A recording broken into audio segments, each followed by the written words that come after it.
último sermão dessa série de meditações que nós temos feito sobre este tema, nossa jornada de fé. E hoje nós vamos falar sobre uma ordem que põe à prova.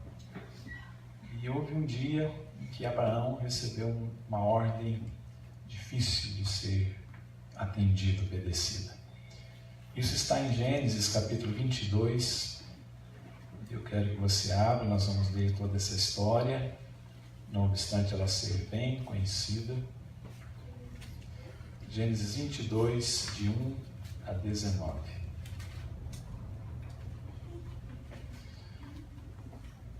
Primeiro livro da Bíblia, Gênesis capítulo 22, de 1 a 19.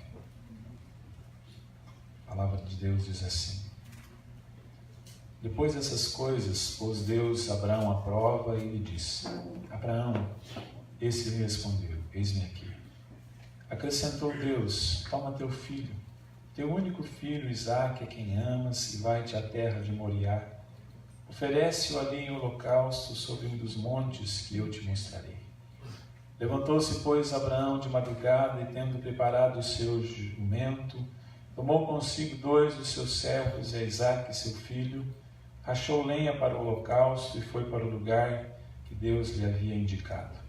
Ao terceiro dia, erguendo Abraão os olhos, viu o lugar de longe. Então disse a seus servos: Esperai aqui com o jumento, eu e o rapaz iremos até lá, e havendo adorado, voltaremos para junto de vós. Tomou Abraão a lenha do holocausto e a colocou sobre Isaque, seu filho.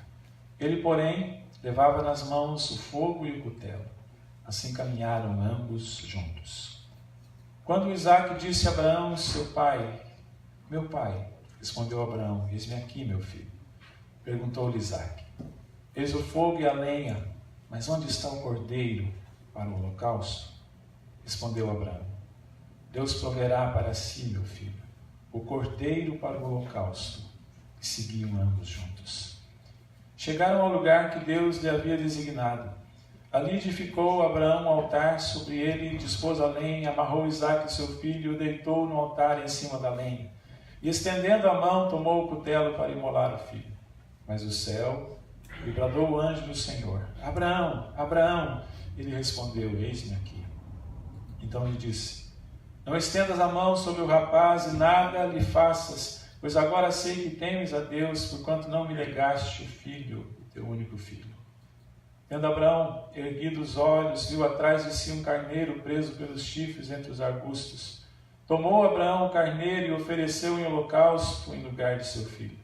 E pôs Abraão por nome aquele lugar: O Senhor proverá. Daí dizer-se até o dia de hoje: No monte do Senhor se proverá.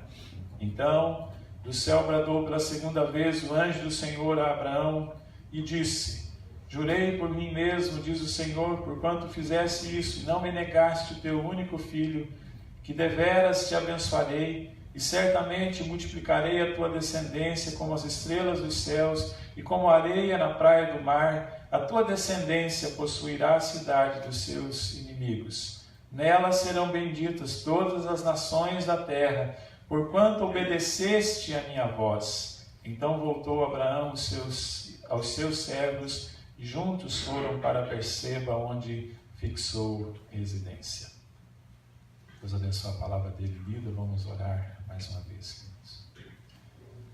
Senhor, agora nós falamos contigo, pedindo graça e sabedoria e unção do Senhor para esse tempo, Deus, especial que nós vamos meditar na tua palavra.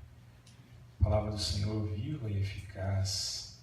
E que o Espírito Santo de Deus, que nós convidamos para estar conosco, e que de fato está aqui, porque é a promessa de Deus, possa inundar e iluminar os nossos corações. Que seja um tempo de tratamento, de ministração, de desafios do Senhor para as nossas vidas e para a vida da nossa igreja. Entregamos no teu altar e oramos em nome e para a glória do Senhor Jesus Cristo. Amém, Senhor. Então, queridos, neste mês aqui na nossa igreja presbiteriana na Trindade, nós estamos conversando sobre a nossa jornada de fé. E as jornadas, certamente você já empreendeu muitas delas, Há jornadas que nos empolgam. Pense aí numa jornada que te empolga, que te empolgou, que você é capaz de lembrar assim rapidamente. Há jornadas que nos empolgam, que nos entusiasmam, que nos alegram. Para ajudar você a pensar, vou dizer aqui alguns exemplos, citar alguns exemplos, quando estamos saindo para uma viagem de férias, você fica empolgado, não fica? Você quer levantar cedo, que a hora passe rápido, para chegar aquele tempo, aquele momento. Quando estamos indo para um passeio legal, uma jornada que nos empolga, quando vamos participar de algo que desejamos muito e que esperamos algum tempo por aquilo, e você certamente já viveu essa experiência, jornadas empolgantes. Por outro lado, as jornadas que nos amedrontam, que nos angustiam, que nos aterrorizam. Quando estamos indo, por exemplo, para uma sala de cirurgia.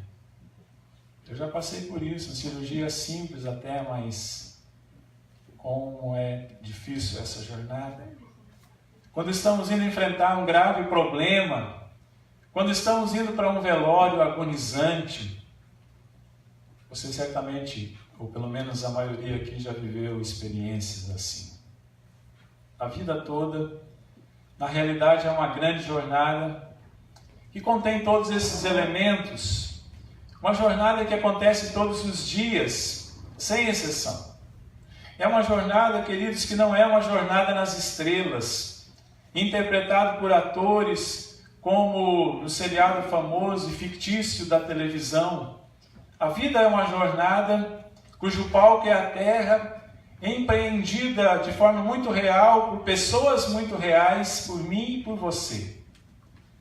E nessa jornada que nós estamos empreendendo, nesta estrada, nessa rodovia na qual nós estamos viajando, tem belas paisagens e tem quadros dramáticos, tem montanhas, tem vales, tem luz e tem trevas, tem coisas que nós entendemos e aceitamos muito bem, mas tem coisas que nós não entendemos e temos muita dificuldade de aceitar. Esse texto, Gênesis capítulo 22, é para mim, na minha visão, na minha opinião, um dos mais intrigantes de toda a Bíblia. Trata-se de uma jornada gerada por uma ordem que põe à prova. É um teste de Deus na vida do patriarca da fé, Abraão. E aqui nós vemos, queridos, Deus pedindo algo simplesmente impossível de ser atendido. Impossível. E nesta caminhada de Abraão, então, nós aprendemos grandes lições a respeito da ordem que põe à prova. E é sobre isso que nós vamos conversar nessa noite. Eu tenho certeza que todos nós nos identificamos com esta mensagem. De uma ou de outra maneira, num ou outro tempo, ou já passamos por isso, ou vamos passar por isso. Então fique atento, querido, àquilo que Deus quer ministrar ao seu coração nessa noite. Então, em primeiro lugar, a primeira lição principal que eu quero trazer nessa noite sobre a ordem que põe à prova é que a ordem que põe à prova exige obediência. Essa ordem de Deus que nos põe à prova, que é um teste de Deus nas nossas vidas, exige obediência. Eu vou repetir a leitura aqui da palavra de Deus, ouça com atenção. A Bíblia diz: depois dessas coisas, pôs Deus Abraão à prova, e ele disse: Abraão, este lhe respondeu: eis-me aqui. Abraão diz: eis-me aqui, perguntando assim, talvez, o que será que Deus vai dizer? Esse eis-me aqui, queridos, demonstra uma prontidão. Biblicamente nós entendemos, toda vez que alguém diz eis-me aqui, é se entregando, é se comprometendo com o que será dito, com o chamado. Então ele diz: eis-me aqui. E acrescentou Deus: toma o teu filho. Deus disse algo que Abraão nunca imaginou que ele iria dizer. Deus disse: toma o teu filho, teu único filho Isaque, a quem amas, e vai à terra de Moriá e oferece-o ali em holocausto. Dramático demais, difícil demais, queridos. Mas quando Deus dá uma ordem, Ele espera que ela seja obedecida. Sim, a ordem de Deus, aparentemente ilógica, deve ser obedecida. E logo de cara, queridos, quero dizer algumas coisas. Por que a gente tem que obedecer a ordem de Deus, aparentemente ilógica? Porque a gente tem a visão da parte, Deus tem a visão do todo.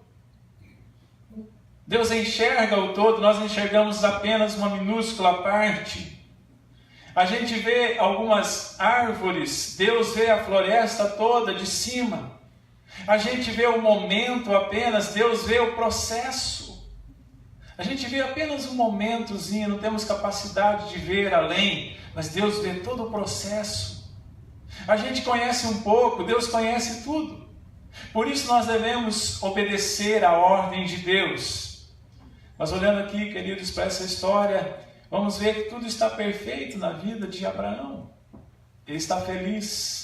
Diferentemente dos domingos anteriores, que nós falamos sobre Abraão, os momentos de desânimo, de tristeza, de decepção. Não, agora ele está feliz.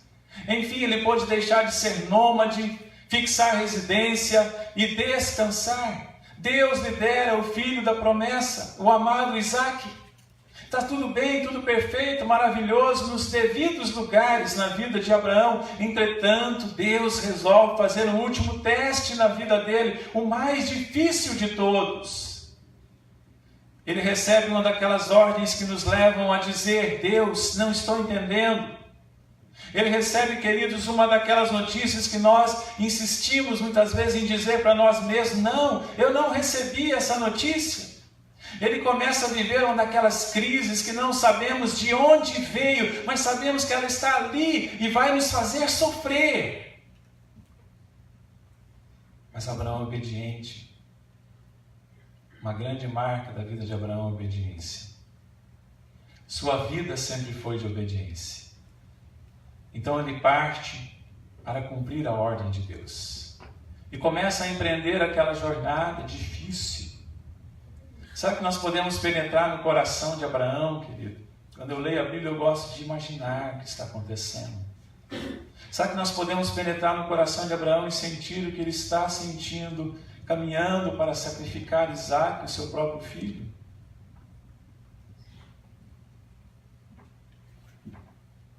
Foi uma viagem, querido. Às vezes a gente lê a Bíblia e acha que ela foi rapidinha, curtinha, mas se você ler o versículo 4, vai dizer assim: ao terceiro dia, erguendo Abraão os olhos, viu o lugar de longe. Depois de 3 dias caminhando, é que ele enxerga o monte onde Deus tinha mandado ele sacrificar o seu filho. Você consegue imaginar como foram aqueles 3 dias de caminhada? O que se passava no coração de Abraão? O que ele sente quando ele está caminhando para sacrificar o seu próprio filho? Nessa jornada de Abraão, queridos, eu aprendo algumas lições sobre a ordem de Deus e a obediência humana. Quero compartilhar rapidamente com você 4 coisas que eu enxergo sobre essa questão da ordem de Deus e a obediência humana. Primeiro, a ordem de Deus deve ser obedecida sacrificialmente. Exige sacrifício. A ordem de Deus, queridos, deve ser obedecida sacrificialmente. Se você recebe uma ordem de Deus, o chamado de Deus, a convocação de Deus, essa jornada de fé que nós estamos empreendendo, sobre a qual nós estamos falando neste mês aqui em nossa igreja, ela requer sacrifício. Sacrifício é o que o mundo atual não está disposto a fazer por Jesus.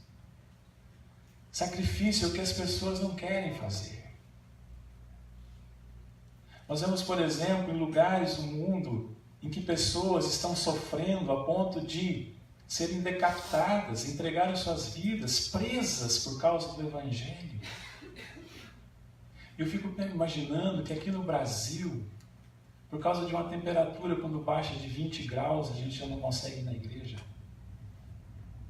É sacrifício, querido. Está faltando a noção de sacrifício. A ordem de Deus, a jornada de fé deve ser obedecida sacrificialmente. A ordem de Deus deve ser obedecida individualmente também. Há ordens que Deus tem para você, não é para outro. Eu já falei sobre isso aqui. Há coisas que Deus ordena para todas as pessoas, mas há coisas específicas, especiais que Deus ordena para você, não é para mim. A ordem de Deus deve ser obedecida individualmente, queridos. Deixa eu tomar uma aguinha. A ordem de Deus deve ser obedecida corajosamente. É preciso coragem para obedecer a ordem de Deus. Para você ouvir a voz de Deus, de fato partir. Ir naquela direção a qual Deus está enviando você. Mas também a ordem de Deus deve ser obedecida completamente. 4 palavras: sacrificialmente, individualmente, corajosamente e completamente. E aqui, queridos, sobre essa questão de obedecer a ordem de Deus, receber assim esse chamado de Deus. Sabe aquele momento que Deus fala o coração? Eu vou compartilhar uma experiência. Certa vez eu recebi lá em Ponta Grossa um pedido para ir visitar alguém no hospital.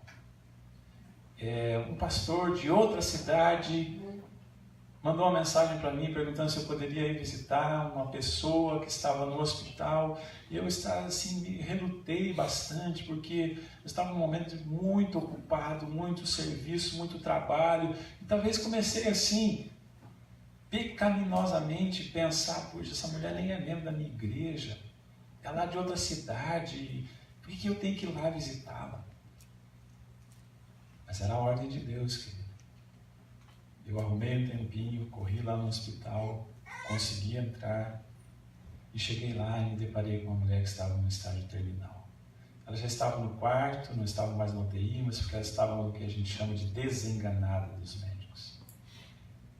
Conversei com a filha dela, me explicou a situação, fiquei ali falando um pouquinho, uma visita normal, mas de repente a filha dela me explicou que a sua mãe, não queria morrer sem ser batizada. E eu, pastor presbiteriano, o que eu faria? O que tem que fazer para batizar uma pessoa na igreja presbiteriana? Tem que fazer a classe de catecúmenos, né? Tem que comparecer perante o conselho. Tem que responder várias perguntas. Você sabe qual é o fim principal do homem? Você acredita na predestinação? Coisa desse tipo, né? Estou brincando, viu? O pessoal que vai participar aí da classe já está com medo.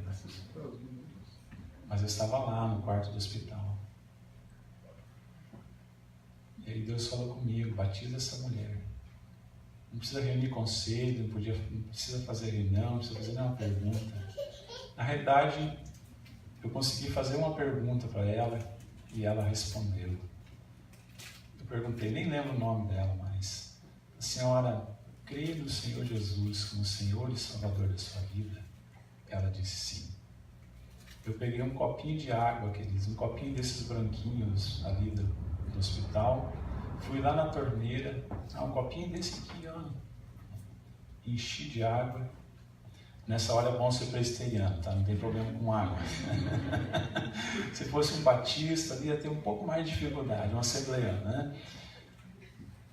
Mas eu peguei a água lá e dali mesmo, no leito de hospital, eu batizei aquela mulher. Era a ordem de Deus. Não estava sendo muito dentro dos moldes presbiterianos, mas era a ordem de Deus.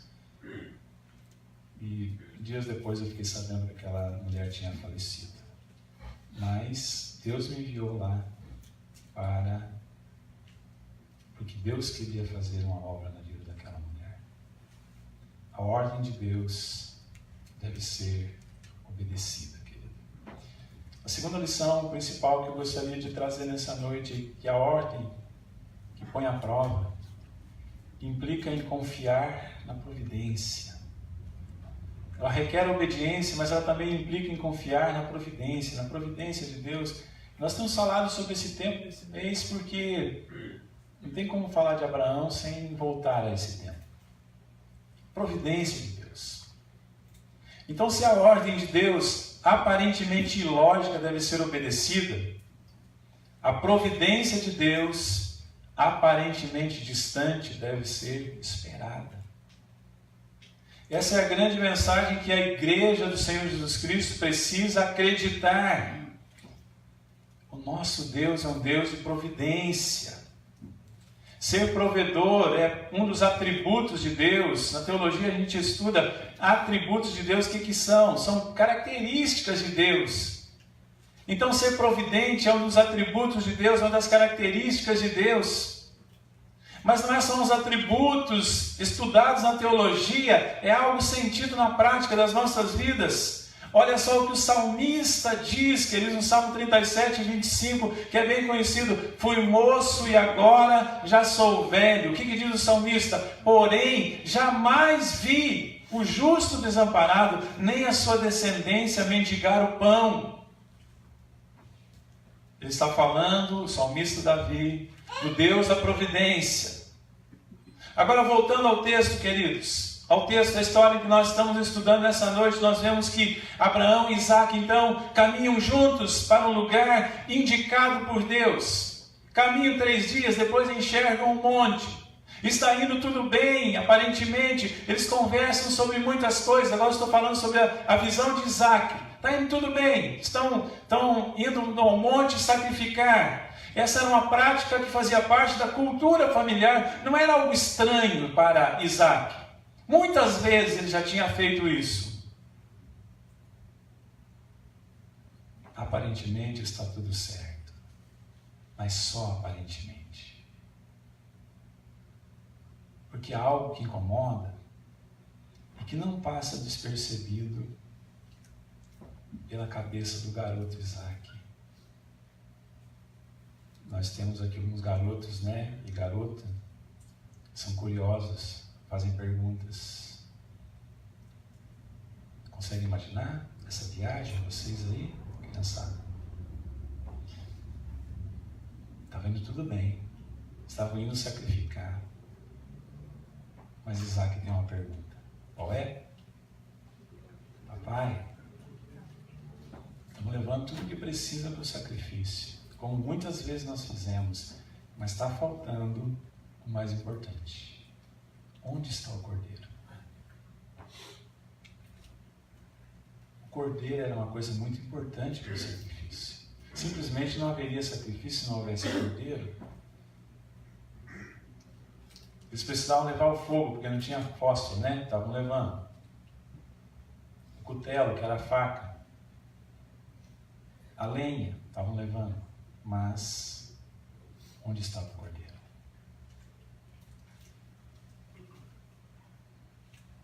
Você consegue imaginar como fica o coração de Abraão quando Isaac faz essa pergunta? Eu imagino assim que o coração de Abraão dispara.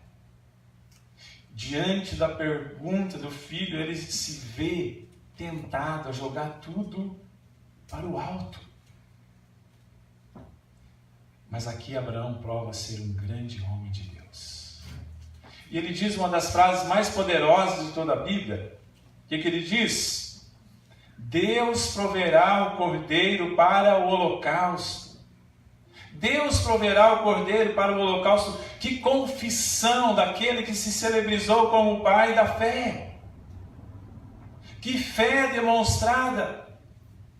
E, meus queridos, a caminhada de Abraão com Isaac retrata a nossa caminhada, a nossa jornada. Às vezes Deus parece estar inerte ao nosso sofrimento, já estamos sofrendo, estamos em crise, as coisas estão difíceis. Às vezes Deus parece estar inerte. Às vezes Deus parece promover o nosso sofrimento, que é o caso aqui. Foi Deus que mandou, e Abraão está obedecendo, então podemos assim dizer que Deus estava promovendo o sofrimento de Abraão. Às vezes Deus parece indiferente ao nosso sofrimento. Às vezes Deus tira a razão da nossa alegria. Às vezes Deus pede a fonte da nossa satisfação. Mas em meio a tudo isso, queridos, nós temos que preservar a fé e a confiança. Eu gosto quando eu leio o versículo 5, diz assim: então disse a seus servos, esperai aqui com o jumento, eu e o rapaz iremos até lá, e havendo adorado, voltaremos para junto de vós. Você consegue pensar no que Abraão falou aqui? Ele disse assim, esperai. Eu e o rapaz iremos até lá. E havendo adorado, que verbo que ele usa agora? Voltaremos. O que isso revela? Porque ele confiava, aqui nós podemos entender que ele confiava que eles voltariam juntos. Que alguma coisa Deus iria fazer. Ele estava indo para sacrificar o seu filho. No coração ele fez isso. Mas ele guardava também no seu coração a fé na providência de Deus. Tanto que ele conjuga o verbo aqui no plural. Ele não diz assim, depois de ter sacrificado, voltarei para junto de vocês. Ele diz, voltaremos para junto de vós. Esse é um desafio, queridos, a nós. Cremos na providência de Deus. O que você não está vendo hoje? E que pela fé você pode contemplar. Podemos pensar aqui, queridos, uma igreja grande, não estamos vendo hoje, mas se nós cremos na providência de Deus, vamos confiar nisso. Líderes suficientes, pessoas, talvez seja um esposo convertido que você não está vendo, talvez seja uma esposa crente, uma cura, uma restauração, a restauração do casamento, a superação de uma crise financeira, a conversão do filho. O que você não está vendo hoje? Mas que você pode colocar em perspectiva e confiar na providência de Deus para com a sua vida. Eu gosto de um texto, de um trecho da palavra de Deus. Não precisa você abrir. Certa vez Jesus fez uma pergunta para os discípulos. Ele disse assim: quando vos mandei, sem bolsa, sem alforge, sem sandálias, faltou-vos, porventura, alguma coisa? Você lembra dessa passagem de Jesus? Jesus tinha enviado os seus discípulos, depois eles retornaram e Jesus perguntou: quando eu mandei vocês, sem bolsa, sem alforge, sem sandálias, faltou-vos, porventura, alguma coisa? Jesus disse. Você sabe o que eles responderam? Nada, disseram eles. Porventura vos faltou alguma coisa? Nada, disseram eles. Depois você pode conferir esse versículo, é Lucas capítulo 22, 35. Eu gosto muito, queridos, porque é isso que a gente vive todo dia na nossa vida. Nós vamos, e às vezes temos a sensação de que as coisas estão faltando, mas aí quando Jesus pergunta, olha, faltou alguma coisa para vocês? Qual foi a resposta? Nada. Nada do que é essencial Ele vai deixar nos faltar. Mas em terceiro e último lugar, queridos, a ordem que põe à prova, então, ela exige obediência, ela implica em confiança na providência de Deus, mas a ordem que põe à prova, finalmente, culmina em surpresas. A ordem de Deus, quando obedecida, quando existe confiança na providência de Deus, ela culmina em surpresas. Mas é importante a gente pensar um pouquinho, queridos, na razão pela qual essa ordem foi dada a Abraão. Por quê? Por que Deus pediu Isaac? Isso aí poderia ser um objeto de um outro sermão. Na verdade, até já preguei sobre isso, mas focado nessa questão do sacrificar o Isaac. Vou só dar uma pincelada nisso, porque não é o nosso objetivo principal. Mas o fato é que Deus havia deixado de ser o primeiro na vida de Abraão. Abraão estava agora gostando mais de Isaac do que de Deus. Deus havia deixado de ser o primeiro. Isaac, a bênção de Deus, tinha tomado o lugar de Deus na vida de Abraão. E muitas vezes nós fazemos isso também. Nós permitimos que outras coisas tomem o lugar de Deus nas nossas vidas, que se tornam Isaques em nossa existência. Nada a ver com você, viu, Isaac? Fica tranquilo aí. Mas é um símbolo daquilo que está no lugar de Deus na nossa vida. Então o que Deus precisa fazer para demover essa ideia, esse conceito, essa prática das nossas vidas? Deus pede o nosso Isaque. Então a intenção de Deus era expor o pecado de Abraão e voltar a ser o centro da sua existência. Essa é a razão dessa ordem aparentemente estranha, ilógica, mas tinha um sentido, um propósito, um objetivo, uma razão de ser. Isso foi cumprido plenamente aqui, porque ao final de toda essa história, Deus agora está no lugar que lhe cabia, que era o centro, e Isaque também está no lugar que lhe cabe. Filho amado, filho da promessa, mas não é Deus. É isso que Abraão precisava entender.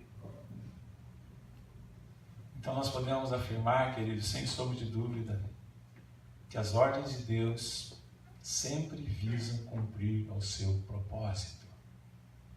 Toda ordem que Deus dá, todo mandamento de Deus, ele visa cumprir o seu propósito. Pode parecer ilógico, mas está cumprindo o propósito de Deus. Pode parecer difícil, mas está cumprindo o propósito de Deus. E aqui eu quero fazer 4 afirmações sobre as ordens de Deus. Bem rapidamente, vou passar por isso aqui. Primeiro, quando Deus dá uma ordem, o melhor é obedecer, mesmo que não tenhamos todas as respostas. Quando Deus dá uma ordem, o melhor é obedecer, mesmo que não tenhamos todas as respostas.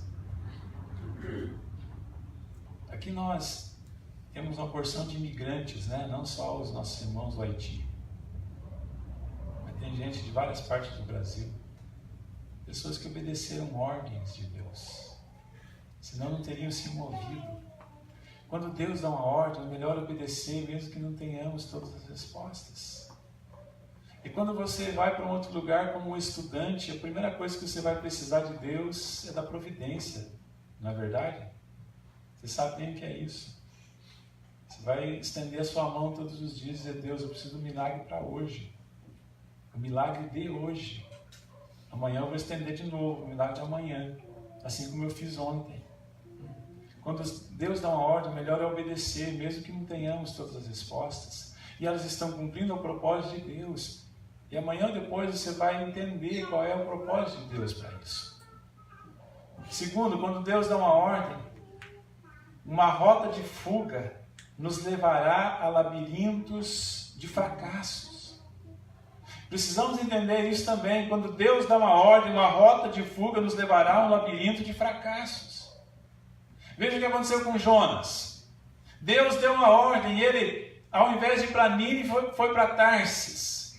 Ele entrou num labirinto de fracasso, labirinto mesmo, foi parar lá na barriga do grande peixe. Quando Deus dá uma ordem, queridos, nós temos que obedecer, porque se a gente desobedecer, tomar outros rumos, outros atalhos, se a gente não conseguir confiar em Deus verdadeiramente e dizer: Deus, eu tenho um plano melhor, eu tenho uma cidade melhor para eu ir. Então, quando Deus dá uma ordem, uma rota de fuga nos levará a um labirinto de fracassos. Terceira, quando Deus dá uma ordem, o mais sensato é descansar no caráter de Deus.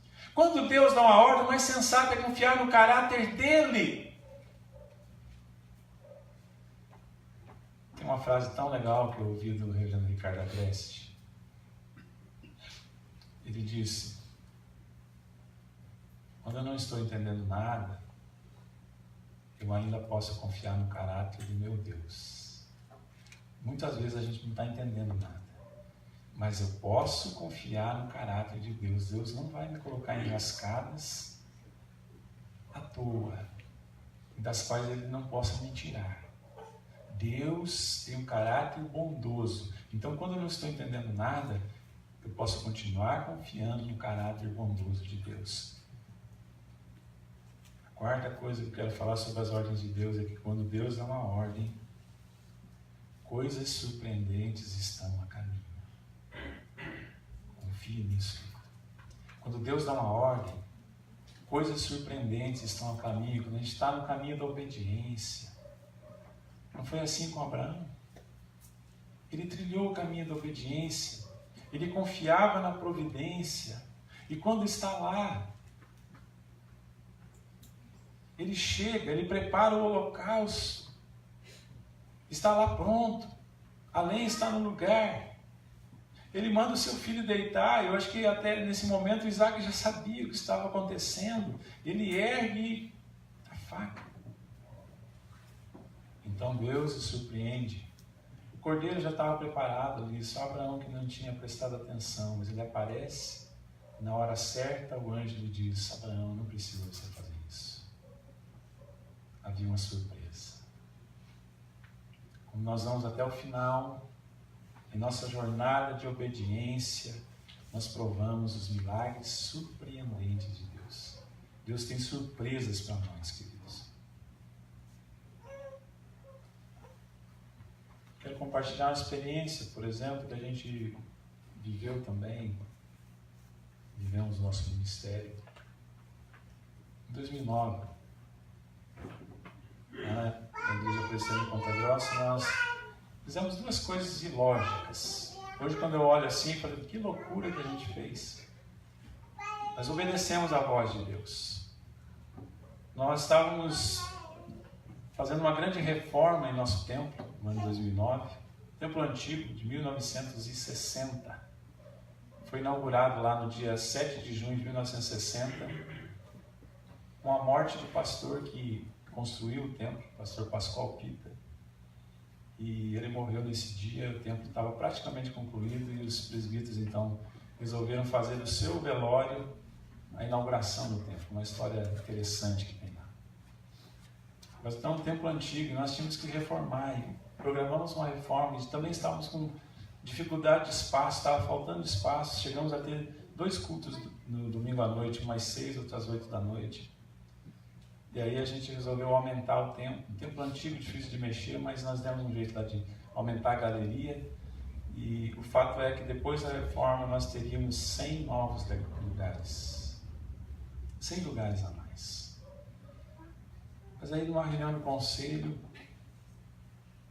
o pastor auxiliar falou que estava sentindo o desejo de plantar uma nova igreja. E aí o conselho entendeu que era de Deus aquilo e nós resolvemos começar uma nova igreja. Num estilo que nós já tínhamos feito 2 vezes lá, que é desafiar pessoas. Quem aqui quer sair daqui para plantar uma nova igreja? Tá? Não é um estilo de divisão, mas de visão. Multiplicação na realidade. Então, nós fizemos essa loucura. Nós aumentamos 100 lugares e nós plantamos uma nova igreja. E 70 pessoas saíram da sede para começar uma outra igreja. Então, num domingo, nós tínhamos 100 lugares a mais e 70 pessoas a menos. Isso dá um déficit de quanto? 170. Perdemos receita, perdemos pessoas, perdemos líderes, perdemos gente do grupo de louvor. Num domingo para outro, nós tínhamos assim, a igreja estava aquela lotada, alegre, animada, faltando gente, faltando lugar, colocando cadeira extra todo domingo e de repente deu aquela caída. Mas Deus honrou, queridos. Deus honrou com muitas surpresas agradáveis. Aquela igreja que a gente começou no Hotel Eslaviero lá em 2009, uma igreja boa, firme, forte. A igreja do Pastor Neto, né? Conhece? Gabriel e que conhece a amiga aí. E, por outro lado, Deus foi trazendo pessoas. Chegou no final do ano, a arrecadação não caiu. Tivemos que trabalhar muito para encher a igreja de novo. Mas aconteceu. Isso é porque Deus honra, queridos, quando nós temos coragem e caminhamos pela fé. testes. Estou contando isso, queridos, porque nós também estamos vivendo em nossa igreja aqui um tempo de teste. Em relação ao momento que a igreja vive, em relação à questão do local, que nós estaremos aqui até dezembro só. Depois teremos que ir para um outro local. São testes que servem para testar exatamente a nossa confiança em Deus. O quanto nós confiamos em Deus. O quanto nós estamos ligados que Deus vai prover. O quanto nós somos capazes de dizer, como Abraão disse, Deus proverá. E o quanto nós estamos obedientes para ir sacrificialmente, como eu disse lá no começo, corajosamente e completamente.